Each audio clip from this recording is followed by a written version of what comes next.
I had a very, very long career in the military, and I've seen some really bad things.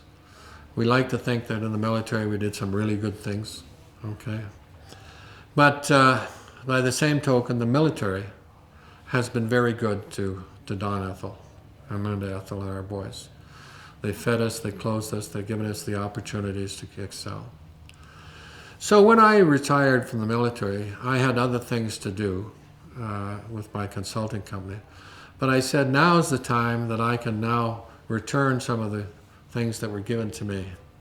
Hence my involvement in ICROSS, hence my involvement in other activities with Care Canada, the Alzheimer's Society.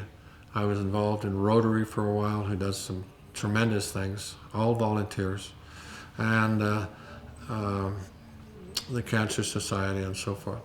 So in my way, it may sound melodramatic, but it is payback time.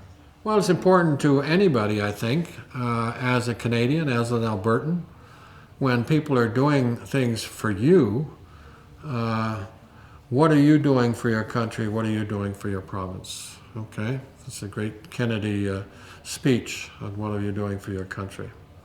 And that's always stuck in my mind. What have you done? What have you volunteered for lately? Okay, sometimes it can become overwhelming, particularly when there's a dollar sign attached to it and you're just working on a pension, but you somehow make it work. And it's important that you participate, and you see the pictures coming back from Africa of the young child who probably just has a beat up pair of pants holding his Izzy doll, or he's got a pillow.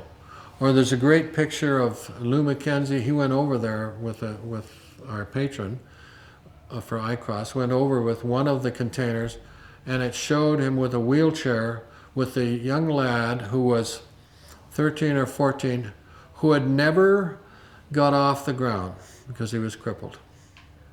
They didn't have chairs for him, they hardly had a stool, and he was in that chair. That shot in itself, Tom Clark from CTV did a show, was over there with Lou, and did a lot of taping. And that shot was front and center. And it's a front and center of a lot of our brochures for ICROSS.